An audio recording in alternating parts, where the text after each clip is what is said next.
Ladies and gentlemen, please be upstanding to receive the worship from the Mayor, Councillor Mr. Mark Townsend. Thank you.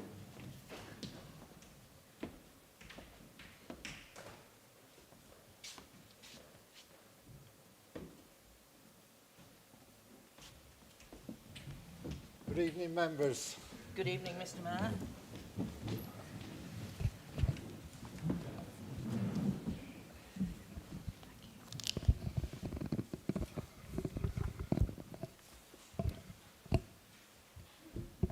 I would like to welcome members to this full council meeting here at the Mechanics Theatre and thank our hosts once again, Burnley Leisure, for accommodating us. Can I ask members of the public not to talk during the meeting, as this can be very distracting for members of the council and others listening to the debate. Can I also ask everyone to ensure any mobile devices are switched to silent and do not cause a distraction during the meeting. I would remind everyone that the use of mobile devices for the taking or making of phone calls is not permitted in the meeting. I would also remind members that they are required to stand when addressing the council meeting if you are able. We are not expecting a fire alarm tonight, but if one should occur, please follow the mechanics staff and officers out of the venue to the assembly point in the car park to the rear of the town hall. The meeting is being streamed and I would like to welcome those watching on the council's YouTube channel. When members are invited to speak, please wait for a microphone to be brought to you. At the end of the meeting, please exit the building in an orderly manner. Thank you. Item number 1 on the agenda, minutes of the previous meeting of the 26th of January 2022. I will move those 26th of January 2022 minutes and the administrative amendment to the minutes of the 27th of May 2020 Appointments Council. Madam Deputy Mayor, will you second that? I do, Mr. Mayor. All those in favour, please say aye.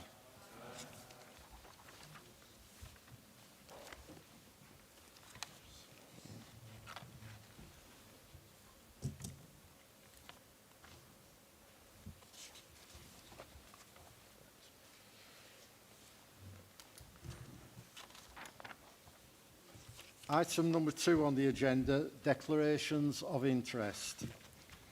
Relevant dispensations have been granted to members to allow them to set the council tax. Are there any declarations of interest? Oh, thank you. Item number 3 on the agenda, Mayor's communications. I am pleased to announce that 2 members will have achieved 8 years' service by the end of this municipal year, and this is recognised by the presentation of a Long Service Award. Councillors Paul Campbell and Councillor Sue Graham, would you like to receive your awards?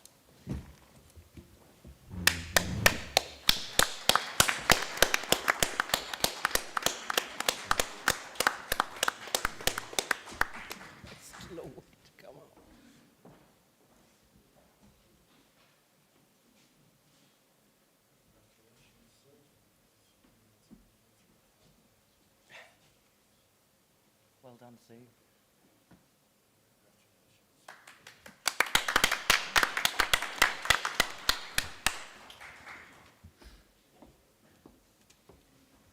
Members, please also note that for this meeting, after consultation with Members' Structures Working Group, it was decided that the strategic progress reports would not be on the agenda as they had been discussed at the recent meeting of Full Council on the 26th of January 2022.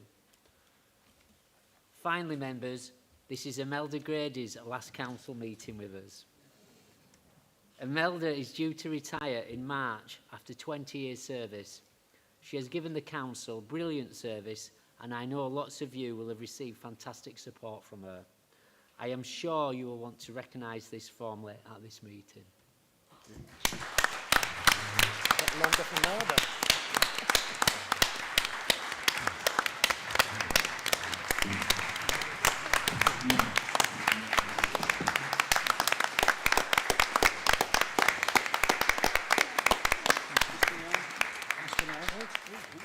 Just a second.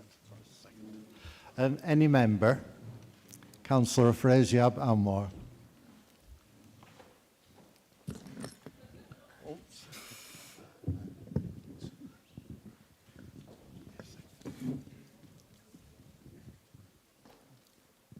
Thank you, Mr Mayor. First of all, just to congratulate and thank Councillors Graham and Campbell for their service to the council and the people of Burnley. And secondly, just to echo what you said there about the service that Imelda has given over the years to Burnley Borough Council. I know that she would have wanted to leave with a minimum of fuss, but we couldn't do that. So on behalf of all groups, elected members on this council, I'd like to present her with some flowers if I could. So.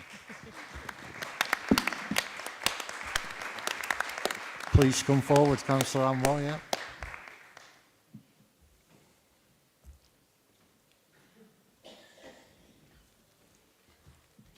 You're welcome.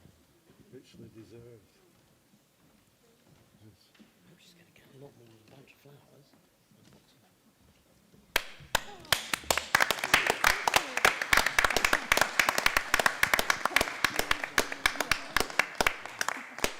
Well done. Well done. What fantastic service Imelda's given, and we wish her all the very best in her retirement.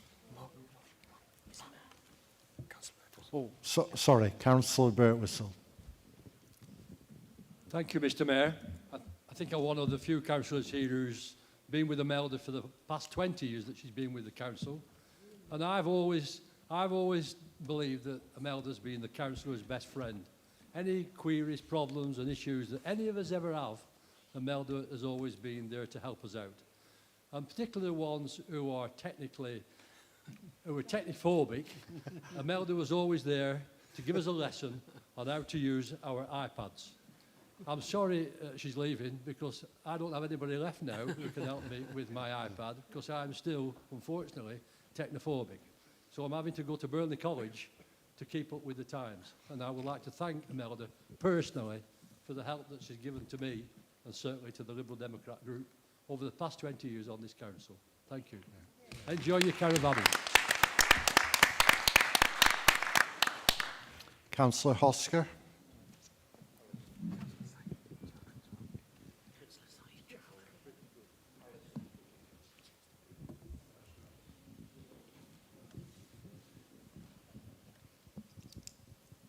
Thank you, Mayor. I'd just like to wish Imelda best of luck. When I started back in 2015, she was one of the few people I could actually get on with. She helped me back every time I was stuck. Never complained once. But whenever I phoned up, she always got back to me. I'll miss you. Good luck. Thank you. Councillor Chowdhury.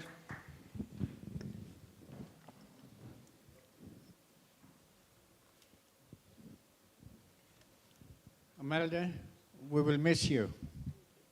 And thanks very much for all your help over the years.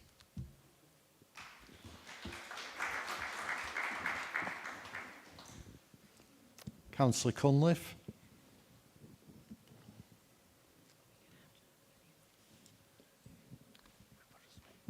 Imelda, on behalf of the Green Group, thank you very much for all your support to us. I echo the sentiments of everyone else in the room. As a new member, you've been excellent for me and for our other new members, and you will be missed. And no doubt we'll be still sending you messages in the next few days, etc. But do take care and happy retirement. Yeah. Thank you. Councillor Briggs. Thank you. On behalf of my group, I just want to say thank you very much indeed for everything you've done. I'm very, very sorry if I upset you over the years with my humour. I know I'm a little bit of a pain in the backside, but it's been a privilege knowing you, and I hope your retirement goes well and you have a good time. Thank you. Okay, Councillor Ingham. Imelda, I would just like to say thank you on behalf of myself and the other councillors. Since I got elected in May, you have been an absolute star and put up with all my questions and all my queries. And I don't actually think that I would have stuck at it if it wasn't for you. So thank you and enjoy your retirement. You totally deserve it.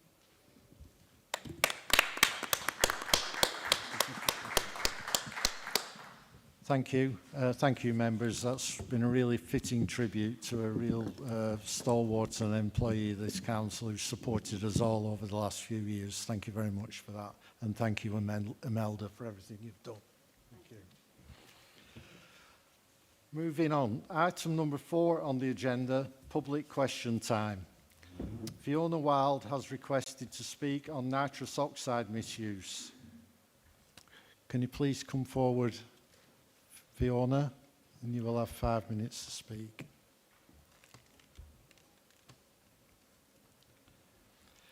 I will give a 30-second warning if you get in towards the 5 minutes. Okay. Thank you, everybody. Thank you. I'm coming at this from a two-sided approach, both as a resident of Burnley, born and bred, and as a health professional with over 21 years' service in the NHS.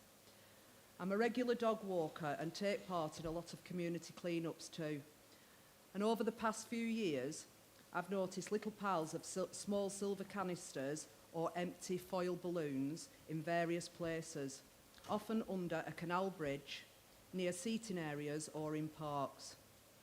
This is not only a blight on the local environment, it's a highly dangerous drug that can have a serious impact because these canisters contain nitrous oxide, and the balloons are also inflated with the same gas. Nitrous oxide is commonly known as laughing gas or hippie crack and is used for recreational purposes. It's highly dangerous and is incredibly cheap and widely accessible. Reports have found it is now becoming the gateway drug amongst many young people, and it opens the door to being exposed to more illegal and dangerous drugs. A 2016 study found that the UK was the world's top user of nitrous oxide.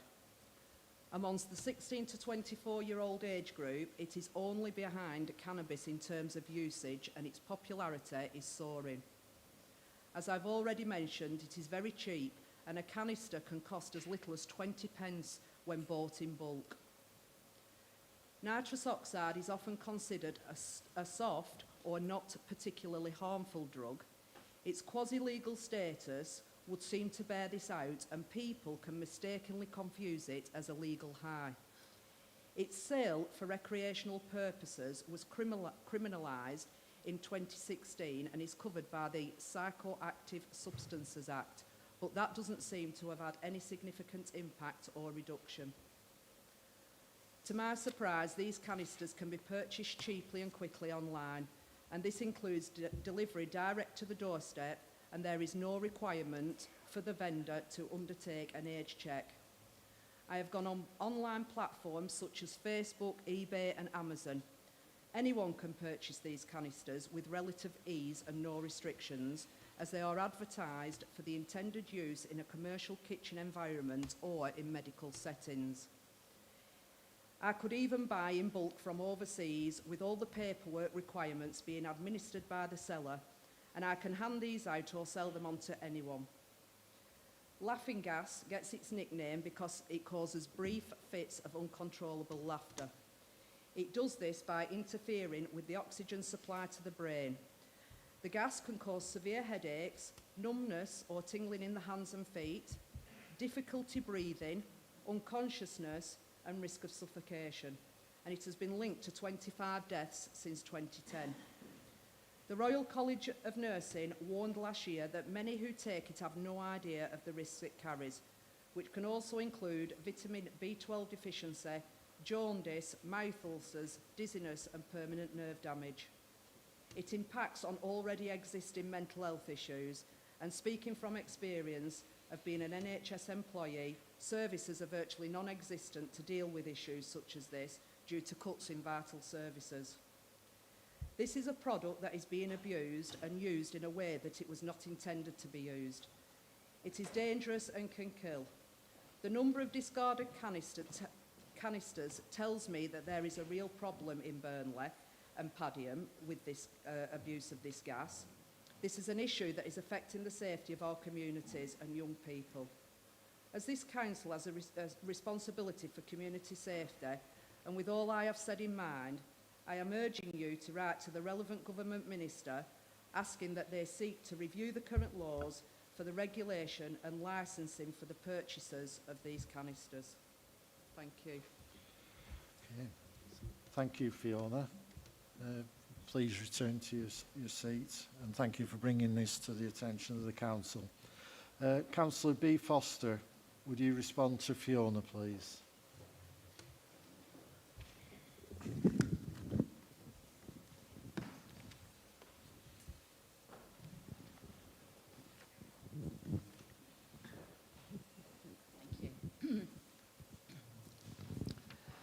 Thank you, Fiona, for raising this very important issue.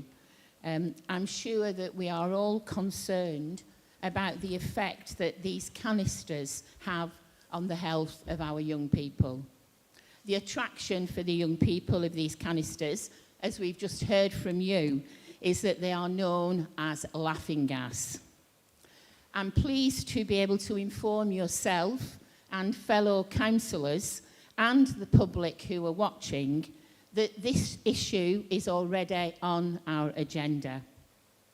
The issue has already been discussed at our MATEC group, which is the multi-agency partnership which meets regularly about community safety matters. The trading standards representative on the group is already looking into this and what action can be taken with the shops. The We Are Here organisation, which is a drug and alcohol service for young people, are also members of MATAC and are aware of this issue and are taking appropriate actions. Unfortunately, the selling of these canisters are not against the law, and we need the government to tighten the legislation around this issue, thus your request for us writing as a council. Another solution, of course, would also be the education with the young people around the dangers of the use of these canisters. And as many of you know, I was a youth worker for many years, and this would have been an issue that we would have discussed within youth centres. Sadly, due to cuts, youth centres are now very few, but MATAC does maintain a watching brief on areas of canister disposals across the borough and targets what youth provision there is to engage with the young people who may be involved in this activity. I hope that this assures you, as well as everyone else, that we are definitely monitoring the situation closely and taking actions where we can. Councillor Saeed Chowdhury is our representative on the Lancashire Health Board on behalf of the Burnley Borough. And I'm sure that he would be happy also to raise this issue there, as unfortunately this is not just a Burnley problem, but as we all know is a nationwide problem. Thank you. Thank you, Councillor Foster. Any member? Councillor Hosker.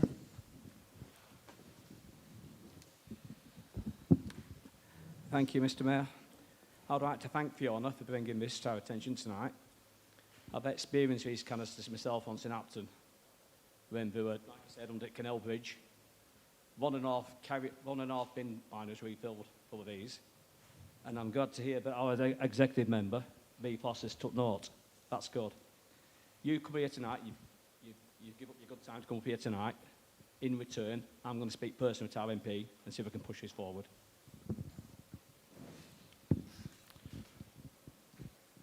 Thank you. Okay, moving on to item number 5 on the agenda, items for decision by the Council. Before we start the debate on the 2022-23 budget, there are 2 items of business to consider first. These are items 5A and 5B. I will take these individually. We will then proceed to the budget for 2022-23. These are items 5C to 5I. These will be considered together en bloc.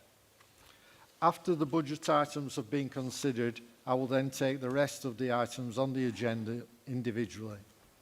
I would like to remind members that a recorded vote is required to be taken on the 2022-23 budget on any amendments to it. Can I point out to members that items for decision by council are treated as motions. Once a proposal has been moved and seconded, members may speak once and for a maximum of 5 minutes. Members may then only speak again on an amendment.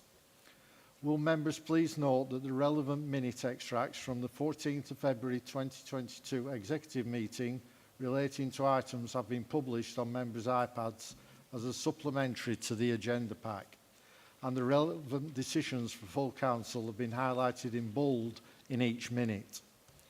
Also, the council tax resolution as item 5H has been published separately and is on the web and your iPads as a supplementary agenda. Item 5A, Revenue Budget Monitoring, Quarter 3, 2021-22. Councillor Sue Graham, will you move the report's recommendations as amended by the Executive regarding Appendix 3 carry-forwards being £182,000? Thank you, Mr Mayor. I so move. The revenue monitoring is as happened in Quarter 3, and we're on target to meet the budget by the end of the financial year. Thank you, Mr Mayor. I move that report. Thank you. Councillor Afrasiab-Anwar, will you second that? I second the report, Mr Mayor. Any member? No. Go to the vote. All those in favour, please show.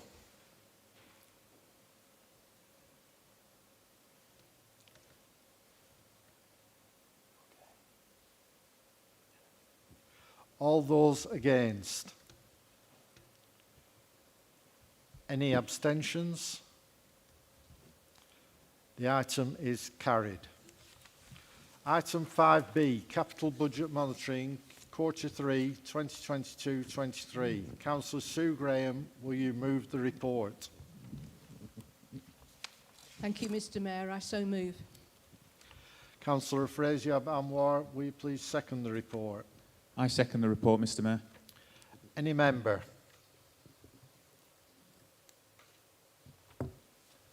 No. To the vote. All those in favour, please show.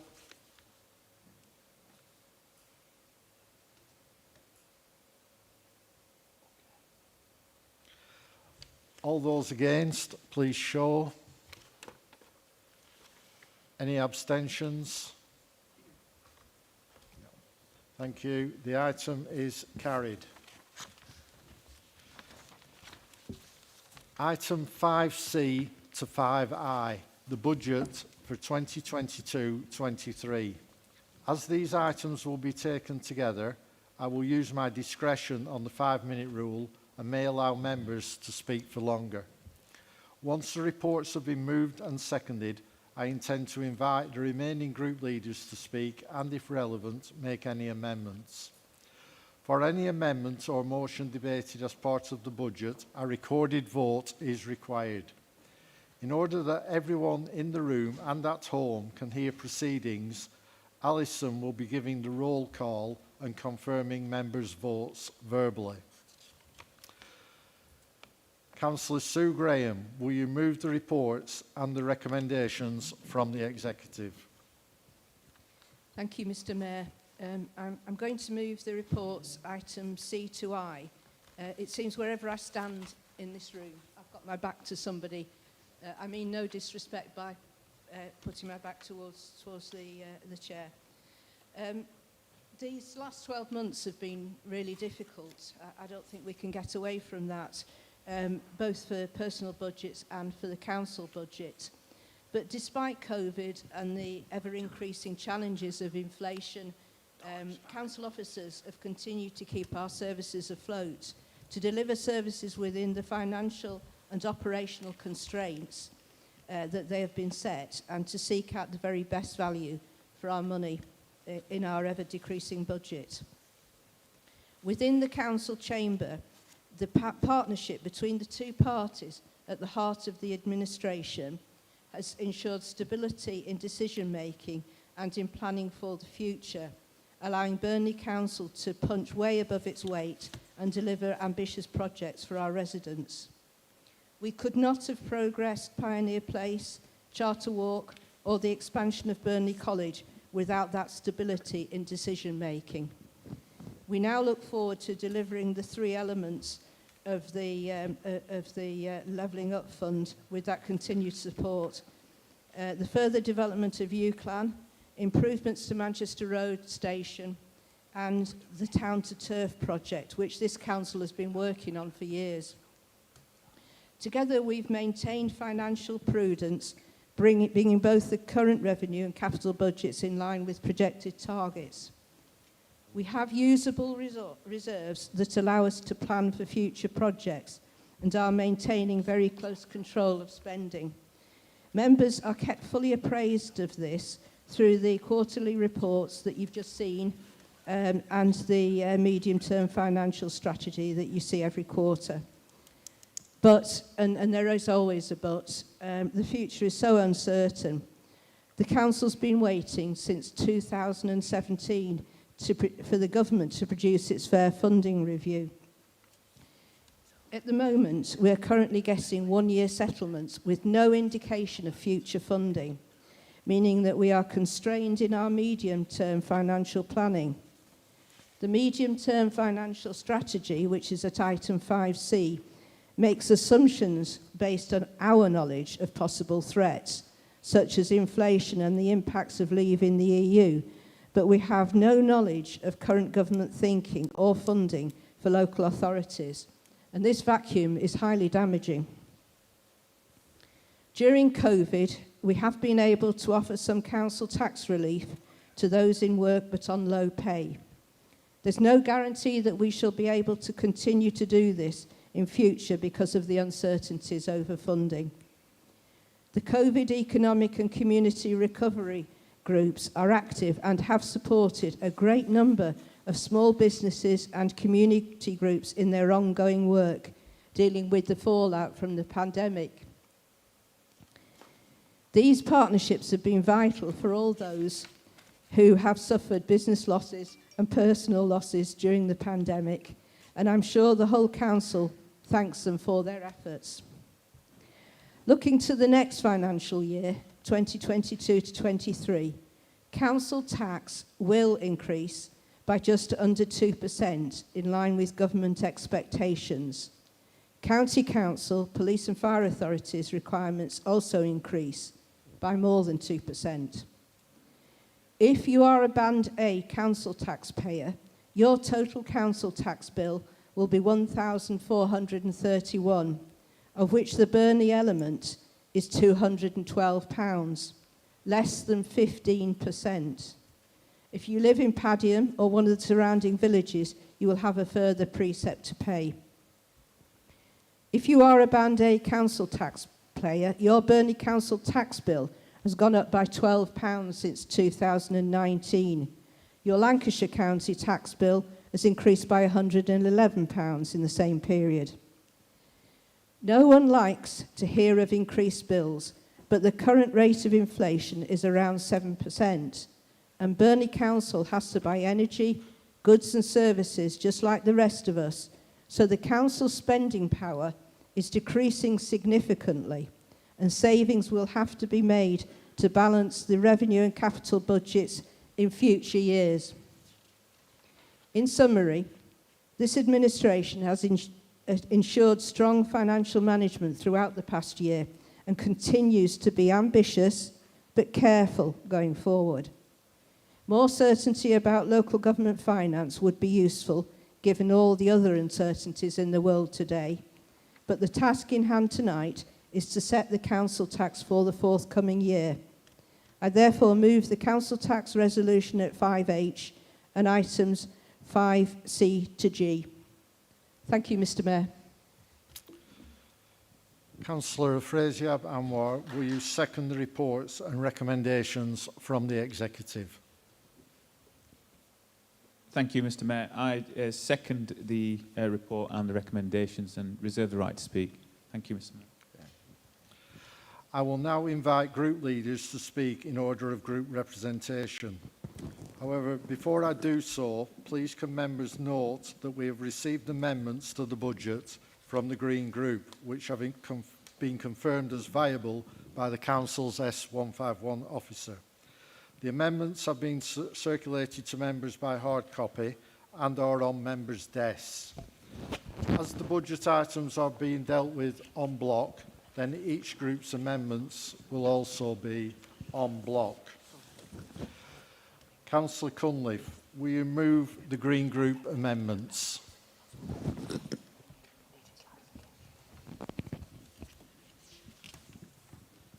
Thank you, Mr Mayor. Yes, I do move these amendments. I'd just like to add a few words on the amendments.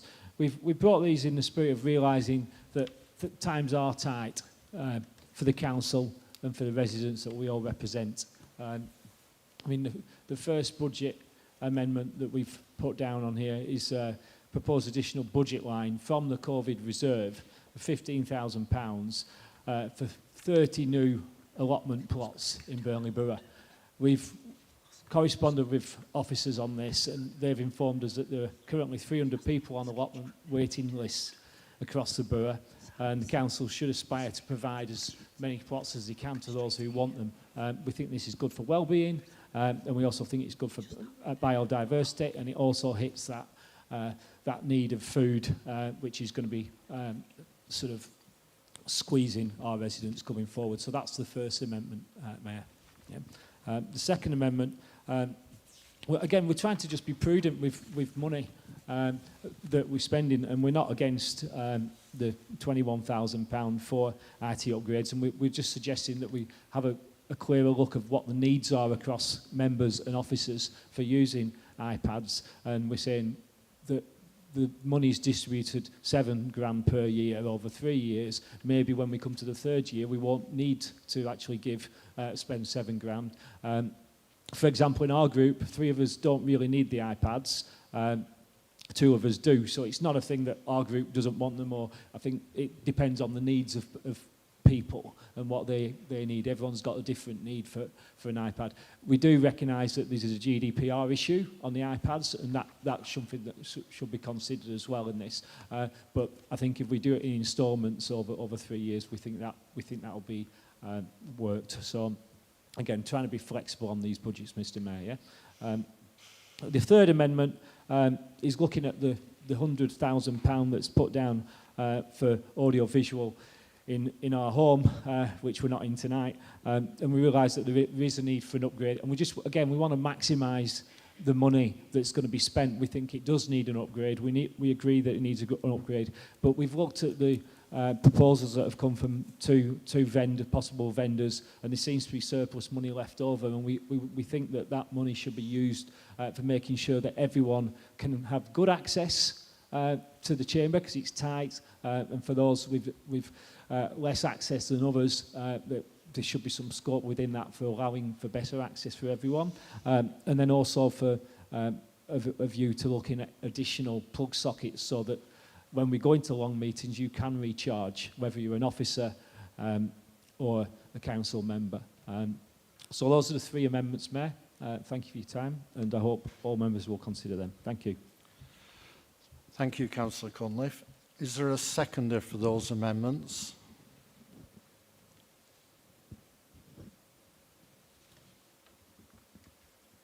I'll second those, Mr Mayor. Thank you, Councillor Hurt. Now, I suppose we just need to consider, is there a need for an adjournment? I will propose an adjournment. I'll move an adjournment, and it's then up to Council, obviously, whether you take that forward. I'll move. Madam Deputy Mayor, will you please second? I will second that, Mr Mayor. Thank you. All those in favour of an adjournment, please show.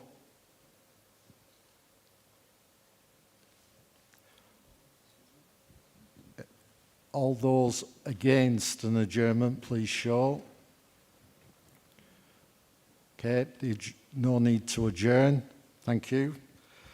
So we'll now move to any member on the amendments. Councillor Ferrier.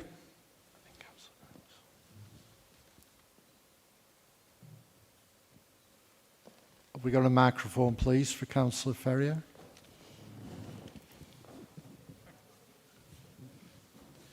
Thank you, Mr. Mayor. Seems like pretty quick of them out there. I haven't been first for quite a long while. Thank you, Councillor Cunliffe and the rest of the Green Party for bringing forward an amendment. It's always nice to see additional bits of debate, and especially such a big thing like the budget. Well, obviously, it's a kind of a three-part amendment, isn't it, really? So I'll probably go through each bit. The first bit about the allotments, I mean, I do have a bit of sympathy for that, because I think I looked into that some years ago, decided against it in the end. But I'm just a bit hesitant about the idea of taking 15,000 out of the COVID reserve for that, is because obviously, even though the restrictions have lifted just recently, fully, the effects of COVID on the economy and businesses and people hasn't finished yet. So, and that's COVID reserve is there to aid the town and the people through the recovery process.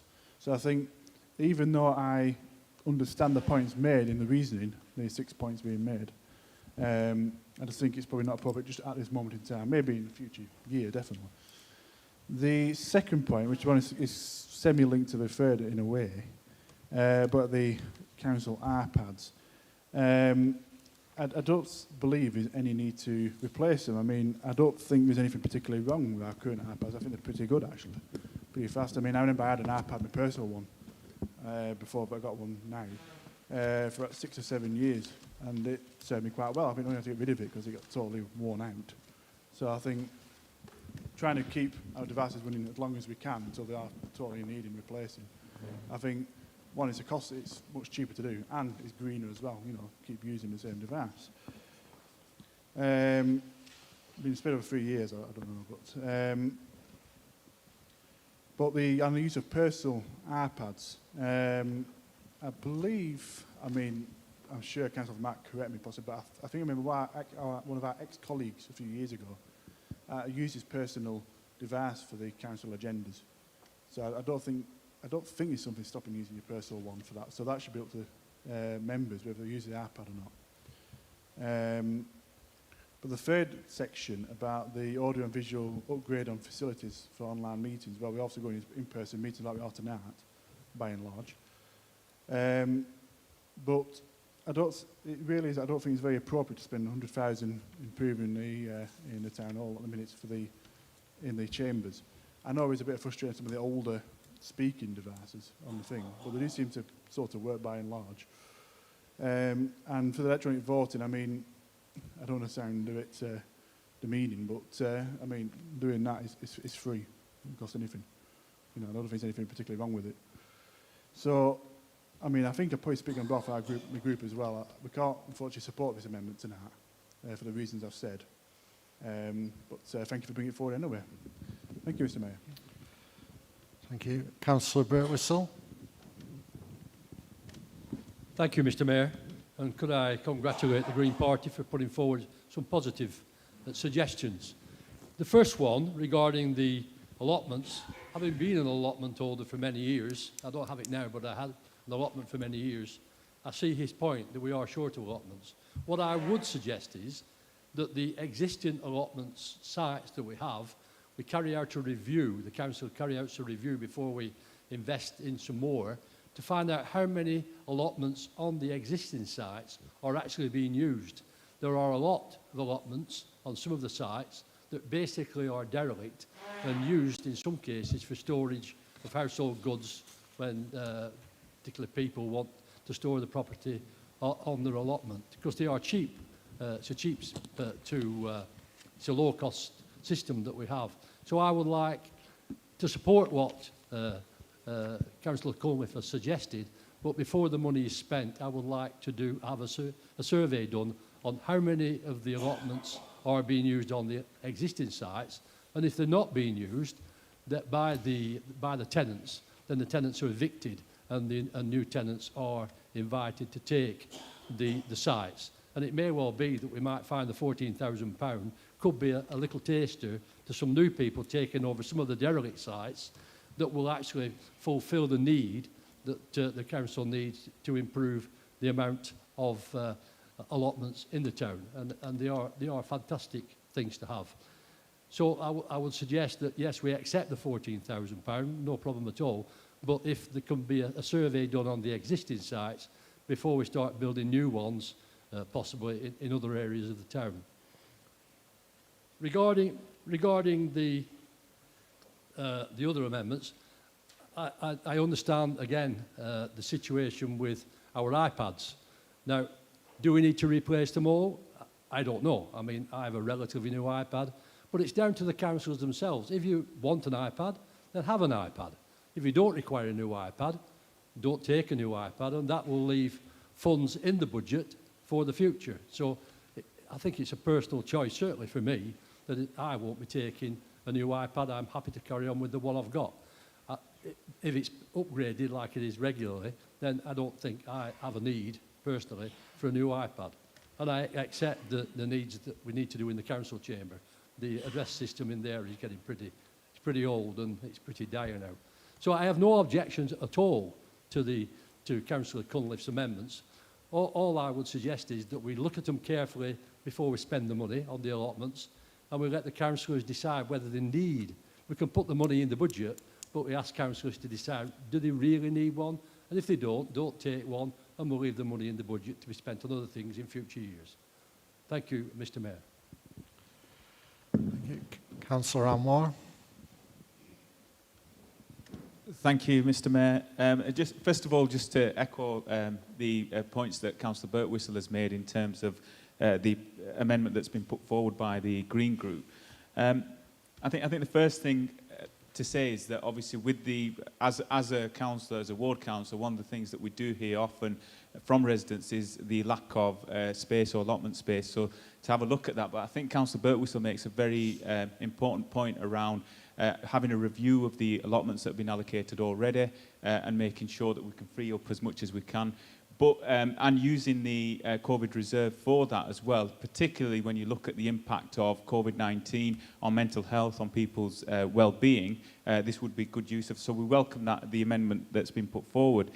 With regards to the other two amendments, I take on board with regards to what's been raised about the iPads, but I think these are operational decisions that should be made by the council and by officers without going into that, and the budgets are already there to deal with these issues as well. So we have no issues as a group with the amendments that have been put forward, but with regards to obviously what will happen with the council chamber and any changes that will be made, particularly around number of sockets, I think again that's operation needs to be left to the officers to decide, and that flexibility will be left within that. But in terms of the amendments, we welcome those. We have no issues with that as a group. Thank you, Mr. Mayor. Thank you. Councillor Commis.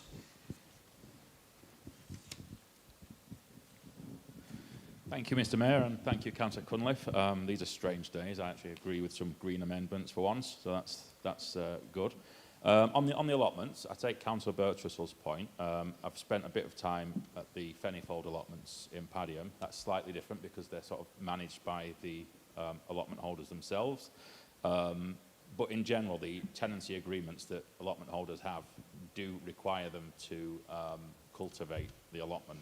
So any that aren't cultivated, the council should already be dealing with that on the council-owned sites. I would imagine that any that you see that are derelict are probably going through a process of eviction proceedings. If that's not the case, then it should be. Totally echo Councillor Cunliffe's comments about the utility of allotments. Again, it's certainly worth having a review of the existing sites, because I know some sites have very large allotments that are maybe a little bit too big, and some of those can be split down to give people an allotment that will be easier to cultivate and will provide more for more people. The second amendment, again, I've always thought that there was absolutely no need for the council to be providing any iPads at all. Maybe in the past there was, because for security reasons, but certainly this is a field I work in, and a lot of very large organisations with far higher data security needs than Burnley Borough Council are operating bring your own device policies now. And with mobile device management, it's very simple for, you know, the council or a company to set up a secure site on somebody's personal device that is set aside for work purposes. So that's something that we should really be looking at. So I've no problem with the Second Amendment either. The third one is, I don't object to it. I think that's something of nothing. But yeah, so I do welcome your amendments, and I shall vote for them. Thank you. Thank you. I don't believe there are any other members that have shown. No. Oh, sorry, Councillor Lishman.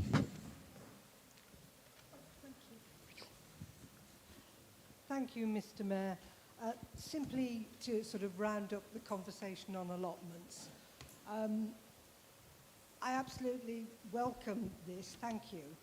I'm not sure that 30 plots are going to solve our problems, but I do think having a review of the existing strategy that hasn't been reviewed recently will be helpful. We've already started some work in trying to provide toilets on some of our larger allotment sites, because I think that's another important item that we ought to be looking at. It may be easier for men, but it may not be as hygienic as we'd like it to be. So I do think we need to look at that as well. But I think the issue that Councillor Birtwistle rose about the fact that some may not be being best utilised is something that we do need to look at. I think if it's anything like what they were at Briarcliff Parish Council when I looked at them, it's a bit like getting a seat on Bob Lord's stand, that you have to wait for a dead man's shoes. So we maybe need to be looking whether we need to do more than just 30. So it's great that you've raised it, and I'm very grateful. Thank you. Thank you.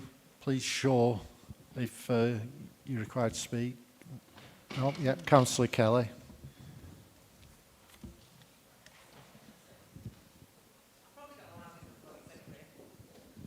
Thank you. I just wanted to comment on something that Councillor Commis had said. There's an assumption here that everybody has got an iPad.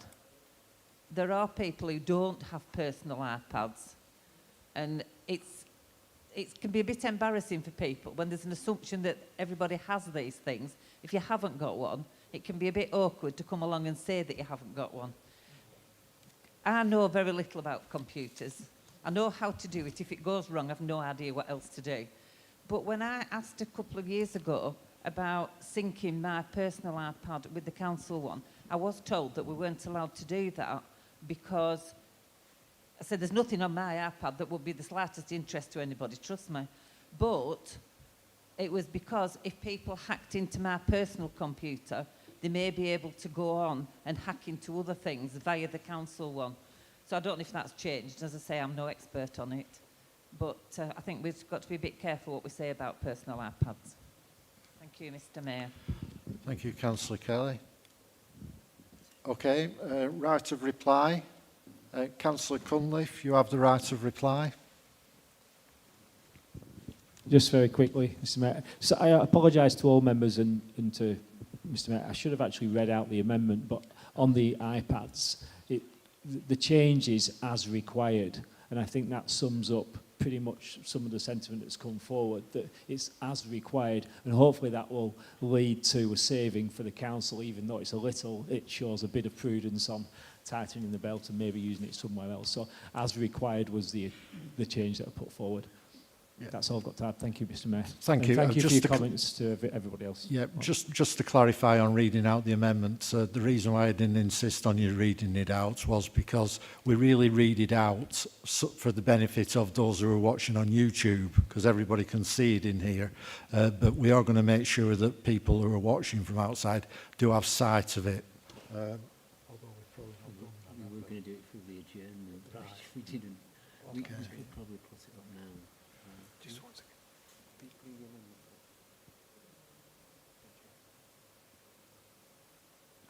We were going to put it up during the adjournment so everybody could read it at home, but unfortunately it didn't insist on adjournment. So Would you like me to read it out so that those watching can... it's actually going public now, so that's fine. All the public will see the adjournment, and everybody in here has seen the adjournment, so there's full transparency. So, sorry, the amendment. So they've had sight of everything, the substantive motions and the amendments. So, okay, thank you very much, Councillor Cunliffe. Councillor Graham, you have the right to reply as the mover of the original motion. Thank you. Are we talking about the original motion now? No, we're talking about the amendment. Sorry, yeah, I just get very confused. I think from what people have said here, most people are in favour of allotments and finding additional resources for allotments. I think the points made about a review were a good one, because I think it was quite some time ago that we last reviewed allotment provision. And some of the people that had allotments then will have perhaps neglected them and might be due to have a tap on the shoulder to see if they want to give up their allotments. Some allotments are quite big and you know, maybe too big for people to manage. So yes, that's great. We're quite happy with that. The other two amendments are just adjustments within the existing budget. So we have no issues with them at all. I mean, they're basically operational matters, and I'm sure the officers here will have taken on board what the amendments say and what members have said too tonight.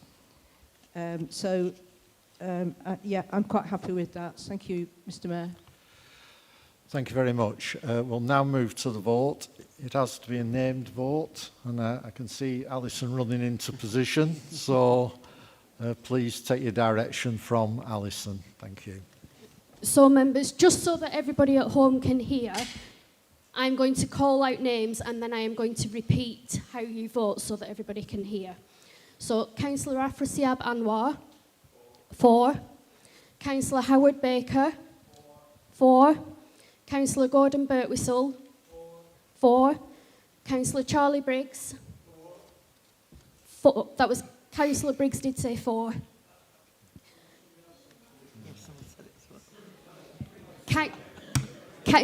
Members, this is difficult enough, please. Councillor settle. Phil Chamberlain. Against. Councillor Saeed Chowdhury. 4. Councillor Scott Cunliffe. 4. Councillor Tom Commis. 4. Councillor Ivor Emo. Against. Councillor Dale Ferrier. Against. Councillor B Foster. 4. Councillor Sue Graham. 4. Councillor Sarah Hall. 4. Councillor John Harbour. 4. Councillor Alan Hosker. Against. Councillor Martin Hurt. 4. Councillor Shah Hussain. 4. Councillor Jackie Inkle. 4. Councillor Karen Ingham. 4. Councillor Mohammed Ishtiaq. 4. Councillor Marcus Johnston. 4. Councillor Anne Kelly. 4. Councillor Tracy Kennedy. 4. Councillor Arif Khan. 4. Councillor Lubna Khan. 4. Councillor Shabana Khan. 4. Councillor Gordon Lishman. 4. Councillor Margaret Lishman. 4. Councillor Serish Lone. 4. Councillor Lorraine Mahana. 4. Councillor Emma Payne. 4. Councillor Mark Payne. 4. Councillor Asif Raja. 4. Councillor Anne Royal. 4. Councillor Jeff Sumner. Councillor Cosima Townley. 4. Councillor Mark Townsend. 4. 4. Councillor Don Whittaker. Against. Councillor Andy White. 4.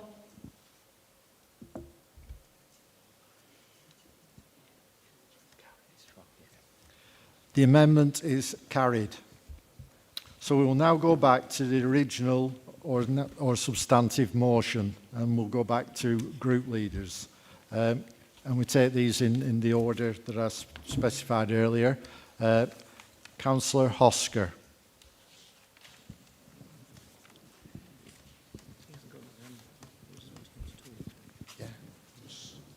Yeah, thank you, Mr. Mayor. I can accept the fact when the Greens come with the allotments. I can also accept the fact Gordon Birtwhistle's points of view. I can also accept the fact about the cost of the iPads. I don't need an iPad. I could do without an iPad, and I think it'd be a lot of money for taxpayers. While we're going on about this year's budget, I'd like to remind people at home about last year's budget. And last year's budget, I asked a question at scrutiny. And when I asked the question at scrutiny, I couldn't get a proper answer. So I'll ask you again, and hopefully I can get an answer. The taxpayers, out of last year's budget, paid 102k for electric charges outside Burnley Council. The people running these charges, having in mind it was public money, what paid for these charges, nothing goes back to the taxpayer. The people running them are profiting by it. They don't get charged for being on council land. And this, again, I'll say again, cost 102k. And then we're on about the council tax. Well, the council tax this year, you're putting it up £1.9. Now, had that been 2%, it could have gone back to Joe Public, and they could have decided it. And I'm almost sure that they'd have decided alongside with me, there'd have been no increase. £45,000, it states here, for a climate change officer. To be told what we can do with plastic, what we can do with paper. That's a joke. And again, it's coming out to taxpayers again. £45,000. There's no way we can agree to this budget. And I'll be asking my members to turn it down. Thank you, Councillor Hosker. Councillor Birtwhistle. Thank you, Mr. Mayor.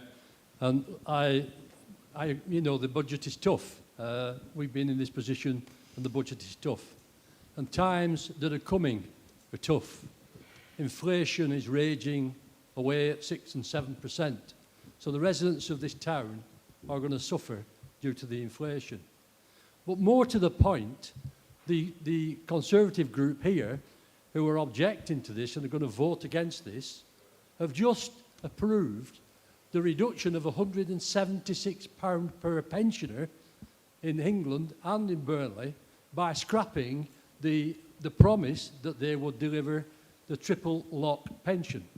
They promised that, and they've now reneged on that promise. So every pensioner in Burnley will be at least £176 next year worse off. And they complain about this council raising our council tax by 1.9%, which is basically pennies. They also have affected our pensioners and our working poor by increasing taxes, which they promised they wouldn't do. I find it absolutely appalling that they sit in this room tonight having a go at the people who are trying to run the budget in this town, and yet they are supporting a government that's driving the old people of this town into the ground. There are people who are desperate for that pension rise. The triple lock pension, that I have to say was a Liberal Democrat policy when I was in Parliament, that secured a decent rise for our pensioners in this town. And they promised at the election that they would carry on delivering this pension. And what have they done? They sit over there now, they don't even mention it. All they do is complain about us increasing the council tax by 1.9%, which on the Burnley part of the council tax is negligent. I'll tell you something, if they can go and get the £179 per pensioner in future, I will support them not increasing the council tax in this town, but they ain't going to do that.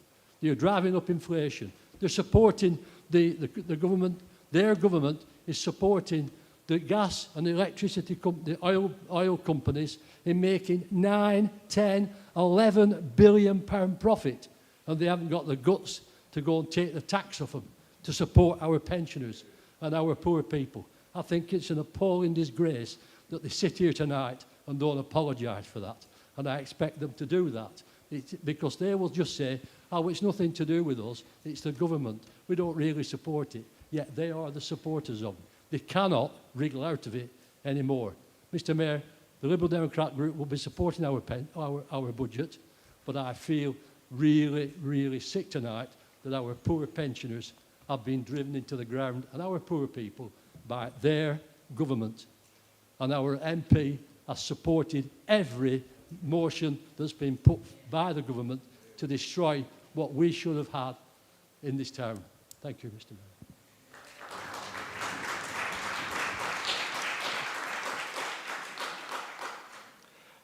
Councillor Mark Payne.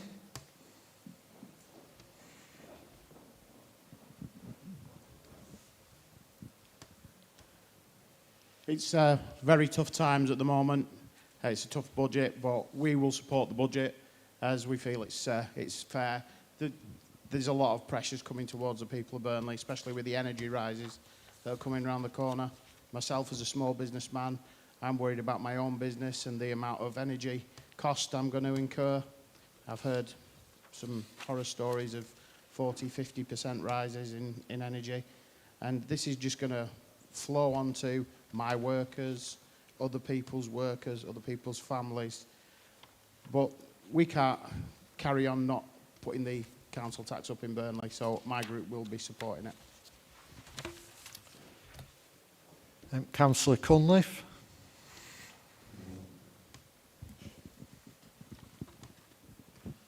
Thank you, Mayor. Yeah, I agree. It's very tough times for everyone in the town. We're coming under massive national pressure on all of those issues that has been raised already, be it inflation, be it fuel costs, be it food costs. Everyone is going to feel the pinch. We've tried to make some amendments that try to alleviate that pinch, but we can't really be going against the budget per se on any of these issues. The officers have worked really hard to do what they can to increase revenue. I think, looking at it, I think we've got to start being creative as a council.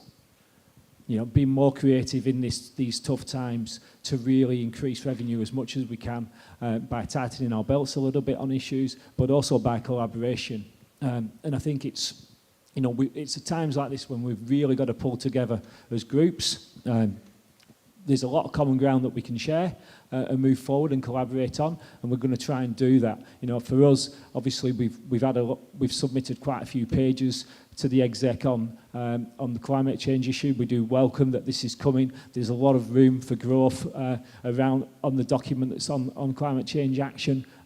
We do hope that it will be a just climate transition, and I think that needs to be put in there as well, which echoes the need of the time that it's a just transition. We can't overlook the opportunity that green economy provides to us as a town and our industries, and that's well worth spending 40–50 grand on, and looking at those opportunities and networking with people across the town in all communities, in commerce and industry, making sure that we do bring as much sort of green economy into the town over the coming years. So I think that's why the officers there, and us as a Green Group will be willing to work with the exec and other parties on making sure that our climate action goes forward, as we will on other issues relating to sort of social justice, etc., throughout the town, because we've all got to pull together, and I think that's where we stand. And we don't have a whip, so I can't speak for the rest of my group. We will vote as individuals, as we always do in the Green Party. I personally will be voting in favour of the budget. Thank you. We've now heard from all group leaders on the motion. I'll now move to any member. Take Madam Deputy Mayor first. Councillor Townley. Thank you, Mr. Mayor. Any old platform will do, won't it, Gordon? Every year at this time, I miss the wise advice of my former council colleague, Peter Doyle, a man who embodied traditional Conservative values with shrewd, practical and competent financial knowledge. His deployment of resources as a former executive member of Finance and Economy is legendary, and I believe there are still officers who refer to the Doyle test when considering the balance sheets. And what balance sheets these are. I salute the officers for the blood, sweat and tears they will have expended in ensuring the borough remains solvent and able to deliver the services required of us. This would be a difficult budget under any circumstances. After all, no business runs on a one-year settlement, especially following a major national emergency. How can or why should local government? Let us hope this can be remedied in the future through a county deal, and that nothing, whatever the hue of our politics, prevents us from uniting and directing our efforts to that end. The core of our debate tonight is naturally the council tax rise of 1.99. I will be very surprised if anywhere in Lancashire does not go for this limit. And in fact, those that would say that county has unduly taken a large amount should remember that the 2% is for our adult social services, and only those who wish to see that removed from those necessary services should use that to beat us around the head. We live in uncertain times. We've seen support and spending on unprecedented levels in ways we should never have countenanced without a health crisis. For many years to come, we will be reaping the whirlwind of the pandemic, and I trust this meeting will not descend into finger-pointing and blame, because the facts are clear. The furlough schemes, the support government gave to communities, businesses and councils from the national purse, our purse, were necessary at the time, and we always knew there would be a day of reckoning, and that day has begun. Conservative values are traditionally low tax with a light touch state, but we are also realists. Salaries, pension provision, food, fuel, clothes, the cost of services of any and all sorts are all going up and have to be paid.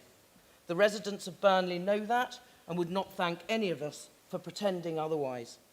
That this council has been bold, seen opportunity and grabbed it in the teeth of adversity is undeniable and something to be proud of, and I would like to give due praise to the work of our MP, Anthony Higginbottom, in supporting this council in its vision to realise Turf to Town and Charter Walk, among many other projects.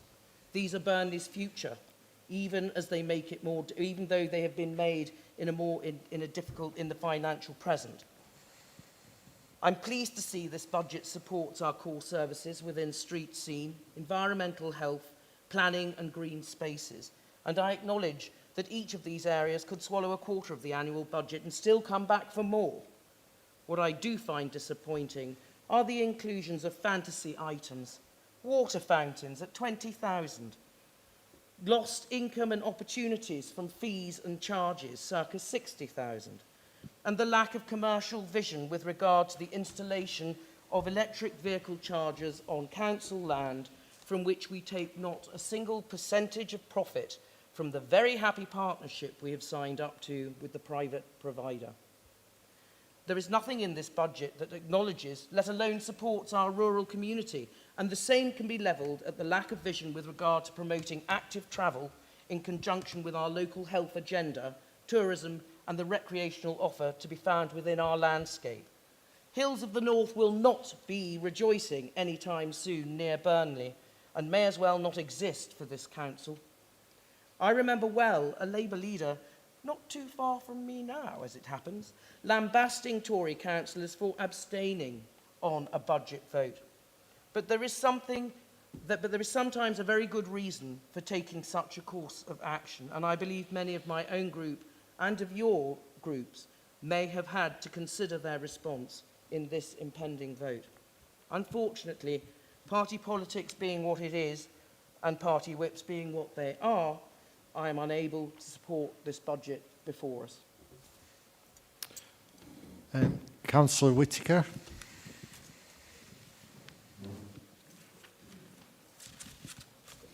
Thank you, Mr. Mayor. First of all, I'd like to say this tonight. It's a very serious matters that we're discussing locally regarding the local budget. I'd like to just echo the comments previously.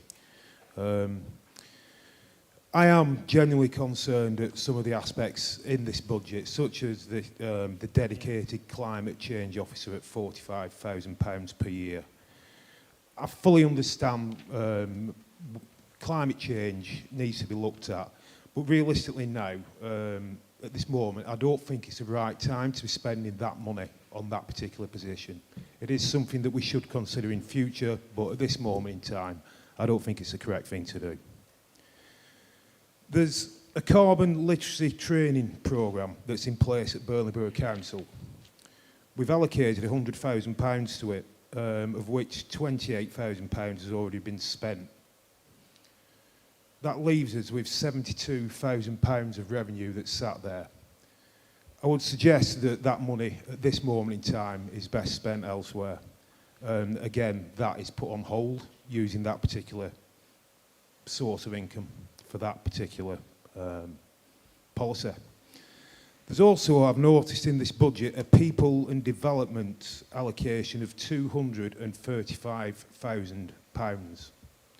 People and development.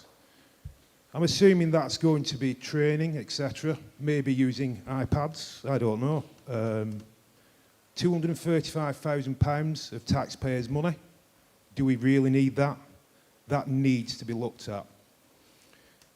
The refilling of fountains in Burnley, as the Deputy Mayor, Councillor Townley has mentioned, £21,000 this council is proposing to spend on refilling fountains.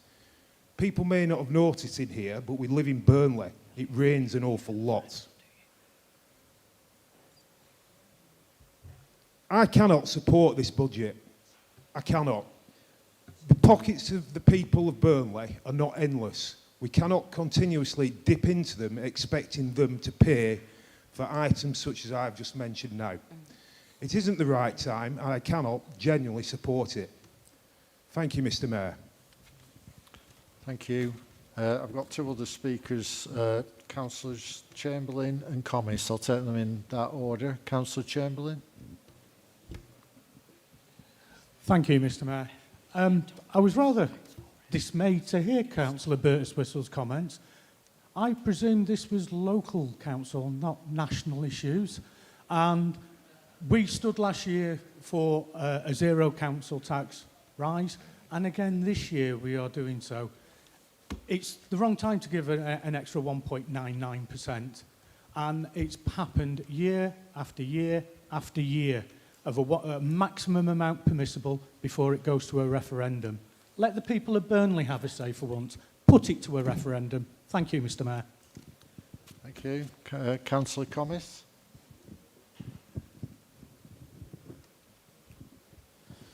Thank you, Mr. Mayor.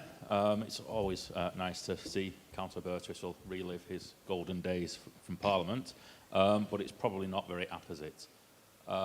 He might remember from those times when he was in Parliament that he was part of a coalition government that was lambasted for undergoing what was termed an austerity programme. And that austerity programme was because that government inherited a deficit of over £60 billion per year. And that austerity programme was absolutely necessary so that when a situation like the pandemic came, we were able to support business and to support people who were affected. Now, that support went far beyond what this country could afford. And we have paid for that, and we've paid for it essentially by a more quantitative easing. It's that quantitative easing that is the cause of the inflation that Councillor Birtwistle mentioned. So the two things are linked. They're absolutely linked. So unfortunately, that's how we got into this position.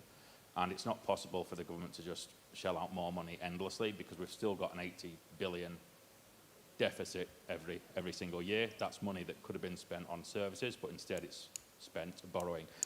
Now, just on this, getting back to the budget, as I suppose I should, the position that's been put out by those supporting the budget is slightly contradictory. On the one hand, you say, oh, very tough times. It's really tough. We've got to raise this money. But then you present a budget which, as some of my colleagues have mentioned, contains what Councillor Townley refers to as fantasy items, which in particular I want to bring up this climate change officer, this dedicated climate change officer, because this came up at scrutiny the other week. And the justification that was given for it by our esteemed legal officer, and I have so much respect for him that I can't believe he came up with these arguments himself, was that the role of the dedicated climate change officer would be partly to apply for funds from national government and partly to assist the council departments in limiting their own carbon impact or climate impact. And this just doesn't stack up, because this council's existing officers are already very adept at putting in funding requests. They know how to do it, they're very good at it, and they've had a lot of success with it. So that doesn't really wash. And as regards helping the individual departments reduce their climate impact, again, it doesn't work, because the heads of department know how to limit their own impact because they're experts in their own fields. So, for example, the head of street scene is going to be best placed to know which vehicles might or might not be replaceable with electric vehicles, and the head of parks is going to be best placed to know whether it would be effective to replace petrol equipment that they use with electric equipment, and so forth. The whole reason for this £45,000 post is not to have any achievable or real benefit. It's just so that the council can say, look how much we care. We're spending £45,000. We've created this dedicated post. That's the sole reason for it. That £45,000, you know, it's 250,000 over 5 years. That could do so much into actually bringing about achievable, solid climate change actions, but it won't. It'll be spent on a wage, and it's just a waste. And you can't, on the one hand, say, well, it's tough times, and then put in so many fantastical items into the budget. It doesn't, those two things don't match up. So that's why I won't be supporting the budget, even as amended. Thank you. Okay, Councillor Ferrier.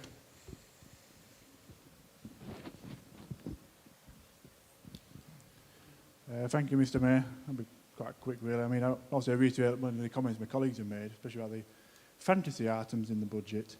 But I do want to mention something as well, I haven't quite mentioned yet, is about some of the other projects going on. Like we purchased Charter Water just recently, and we've got repairs on Town Hall, which are coming to an end, and we've got repairs on Townley Hall, things like that. I mean, they're going about being tight budget and stuff like that, but then they obviously have these sort of projects going on. But to reiterate what me Councillor Comey said, you know, this climate change officer, I mean, I'm currently listening to an audiobook about sailing and something like that, and it made a good point in that book about saying you don't necessarily need to pay thousands and thousands of pounds on these sailing courses, but for things you can get for free online. And it's kind of true. A bit of scientific literacy, which I'm sure many officers have. You know, they're good people.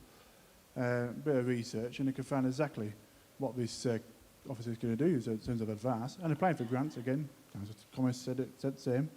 That they are very well versed in applying for grants of things. I mean, why are we paying another person again, another member of staff, additionally, to do the job what, let's be honest, a lot of the officers can do on the side of their current work. Also, I know we've already covered about the amendment the Greens put in, of course. I mean, I don't have to go on it again, but I just want to reiterate the same things I said then, as this other part it plays into it now. That's become part of the substantive motion. But basically, I won't be supporting the budget tonight on those reasons, really, those vanity reasons, causing us to having to increase council tax when we didn't necessarily do. Thank you, Mr. Mayor. Okay.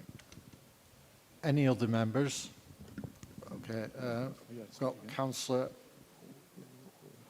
I'll take Councillor. Sorry, it's Councillor White. Yeah, Councillor White.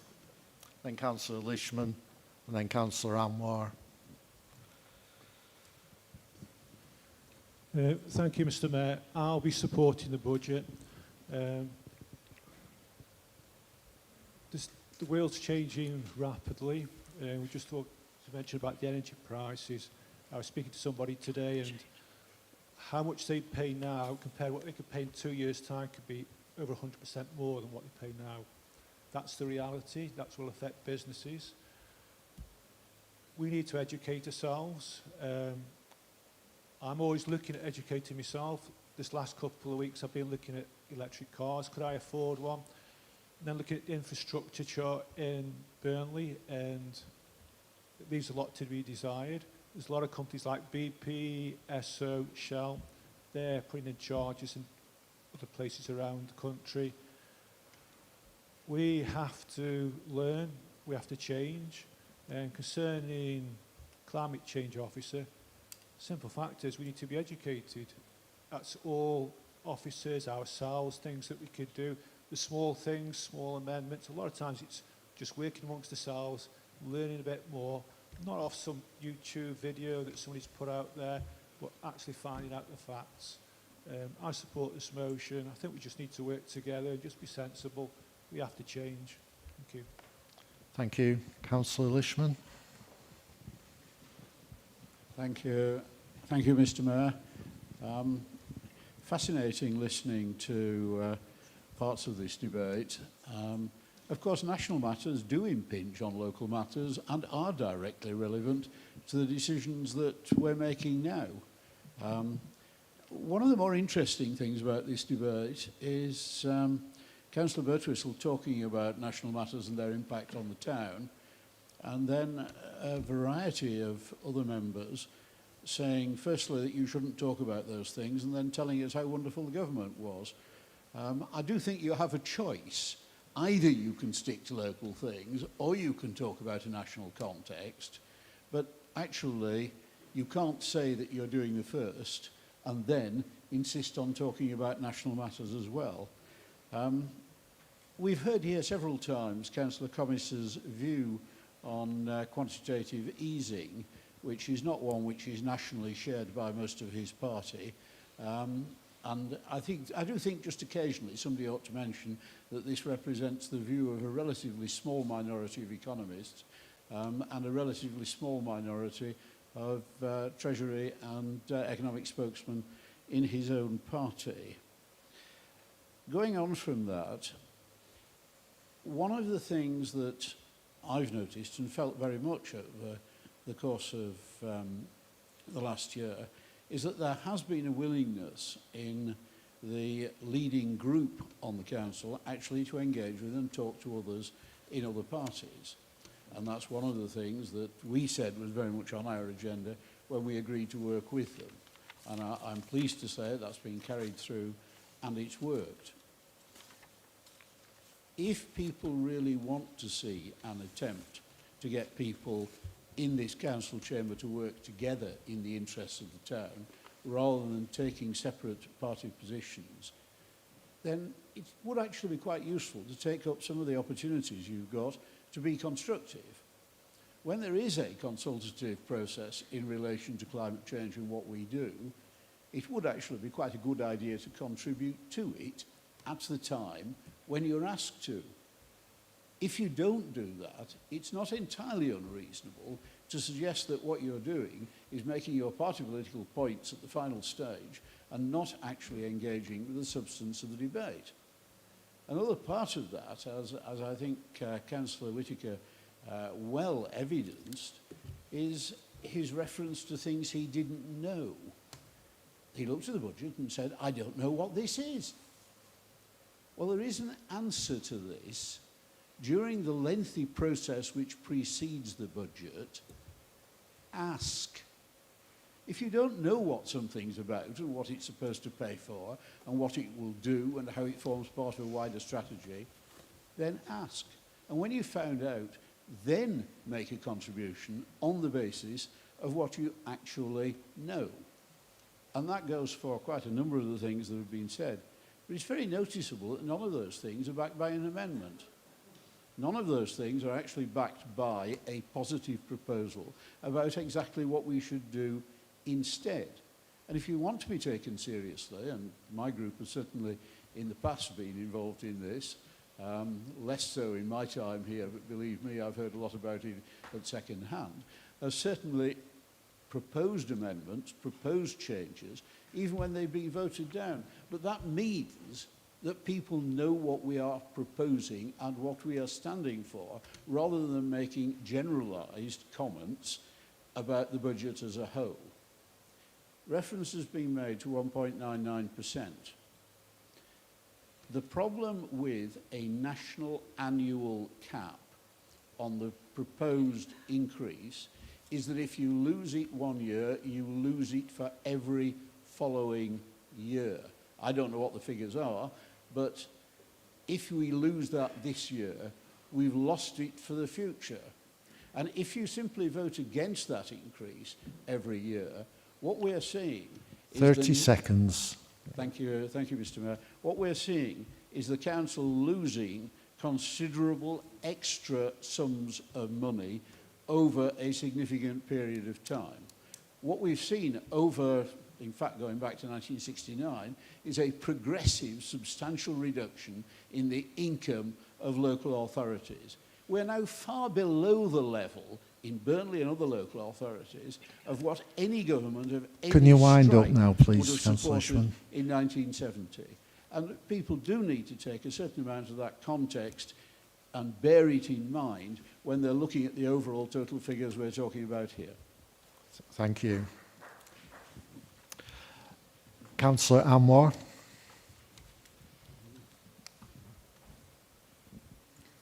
Thank you, Mr. Mayor. First of all, I would like to thank the officers who worked on putting this budget together, but also to the executive member because of all the hard work that's gone on in the background. I do believe, as do many members in this auditorium today, that this is a very fair budget. It's ambitious, but it's also very cautious as well. And the reason it's cautious is because of the challenges that we face going forward. We've had the pandemic over the past 2 years, and we heard from Madam Deputy Mayor about the support that we have had from government throughout the pandemic, and that support is welcome. But we've also got to recognise that going forward, the challenges that we face because of 12 years of austerity and the cuts that this government has made are going to make it very, very challenging for us as a council, but not just us, councils up and down the country that are very similar to ours. Now, the other point, having listened to the debate, the other point I want to make is that it'd be nice to know where the Conservative group stand on council tax, because we're proposing a 1.99% increase in council tax. But we've got two double hatters in the room who I'm assuming attended the county council budget meeting, and I'm assuming they voted for the 3.99%. Either that or they weren't there. But Councillor Townley's right. There are councils up and down the country who are going to be, it's going to be very difficult, as we just heard from Councillor Lishman, very difficult for councils to not put up council tax because of the deficits that they face and the challenges they're going to face because of the cuts that they've had to their budgets. So when we have Conservative colleagues who stand up and on the one hand are saying to us that this is a council meeting about Burnley and it's about local, but then are carrying out party political broadcasts for the government, what strikes me is that they never ever actually talk about the rising cost in living or the number of food banks that have increased in the town. That's never ever gets a mention, but they have a go at the budget that we're presenting. And then what we get is the climate strategy that's being referred to as fantasy items, as not the right time, as 45k being spent on plastic and paper. I'm sure future generations will thank the Conservative members in this auditorium today for those comments, and that's what they regard as what we're trying to put. The biggest challenge that we face as humanity is climate change, and they're referring to it as fantasy items, and that needs to be noted. And then, just to finish, I'd like to say, Mr. Mayor, is that it's fair enough complaining about the budget that the officers and the executive have put together, but where is the alternative? Thank you, Mr. Mayor.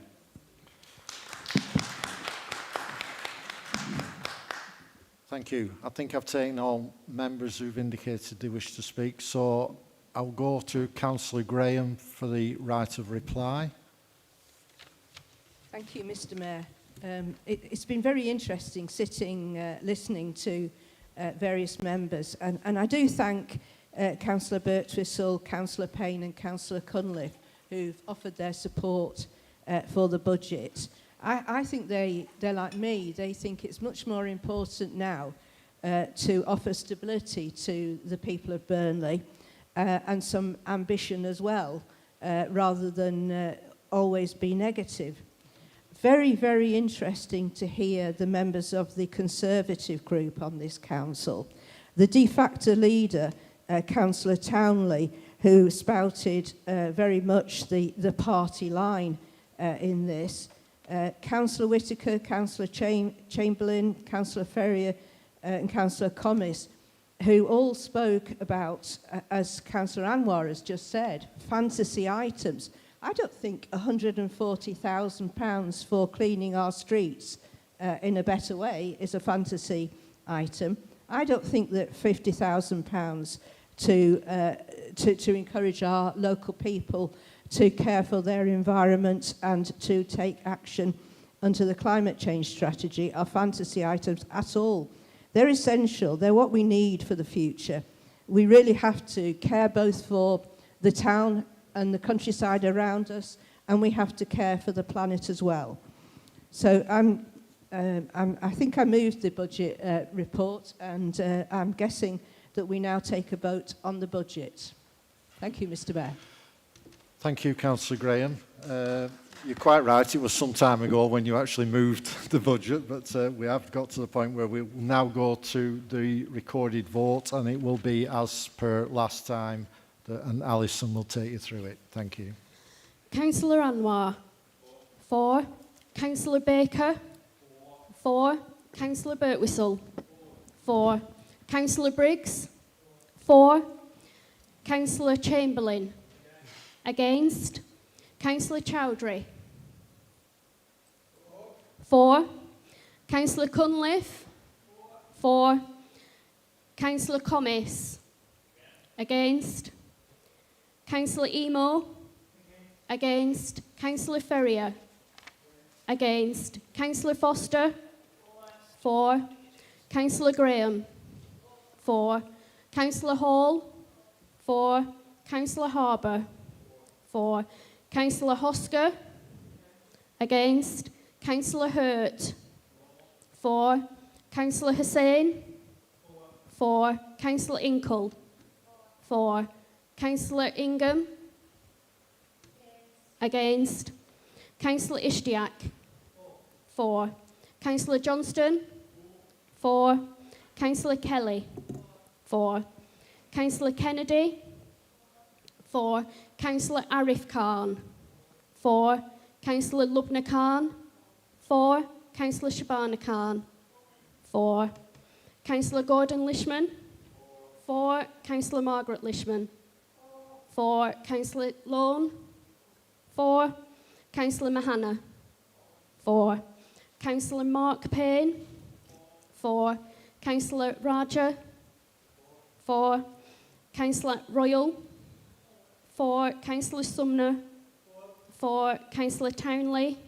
With great reluctance against. Against. Councillor Townsend. 4. 4. Councillor Whittaker. Against. Councillor White. 4. The motion is carried. Moving to item 5J on your agenda, the Strategic Plan 2022. Councillor Frazier of Anwar, will you move the report's recommendations as amended by the Executive regarding PR2? I move the report as amended, Mr. Mayor. Councillor Sue Graham, will you second that? I second the report, Mr. Mayor. Any member? No.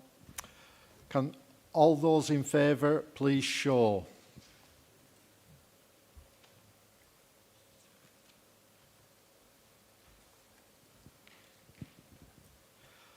All those against, please show. Any abstentions?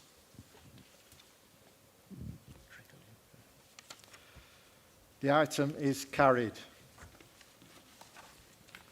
Item 5K, Pay Policy Statement. Councillor Sue Graham, will you move the report's recommendations as amended by the Executive regarding the additional delegation for minor amendments?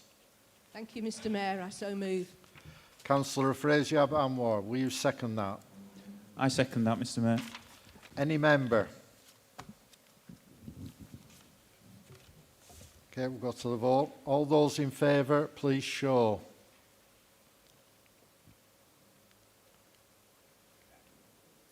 All those against, please show. Any abstentions? The item is carried. Item 5L, External Auditors 2023 to 27. Councillor Sue Graham, will you move the report? I move the report, Mr Mayor. Councillor Afrasiab Anwar, will you second the report? I second the report, Mr Mayor. Any member? To the vote. All those in favour, please show. All those against, please show. The item is carried. Item 5M, Appointment Process to Burnley Leisure as an outside body. Councillor Margaret Lishman, will you move the report for approval? I move the report, Mr Mayor. Councillor Afrasiab Anwar, will you second the report for approval? I second the report, Mr Mayor. Any member? Councillor Townley. Thank you, Mr Mayor.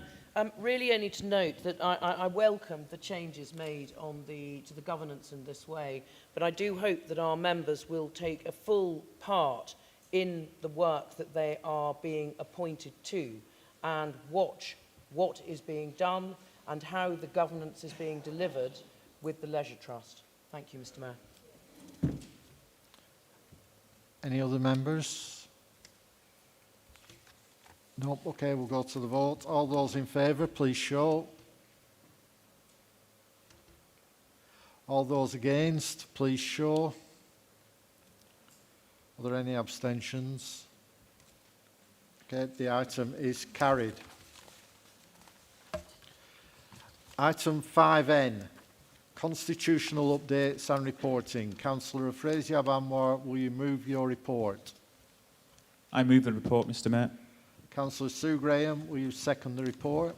Happy to second the report, Mr Mayor. Any member?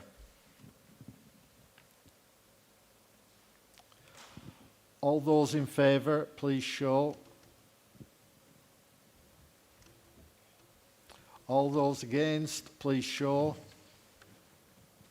Are there any abstentions? No. The item is carried. Item 6, reports from committee chairs. Please can members note that for this item, members should not refer to named individuals when asking questions or making observations. Questions on delegated council functions should be directed to the relevant committee chair rather than executive members. Item 6A, scrutiny. Councillor Howard Baker, will you move the report? I'd submit my report to council. Thank you, Mr Mayor. Thank you, Councillor Baker. Any member? No. 6B, audit and standards. Councillor Howard Baker, will you please move the report? I'll move that report, Mr Mayor. Sorry about that. I didn't realise thank the chair you. wasn't here. Any member? Item 6C, licensing. Councillor Jeff Sumner, will you please move the report? I move the report, Mr Mayor. Any member? Councillor Hosker.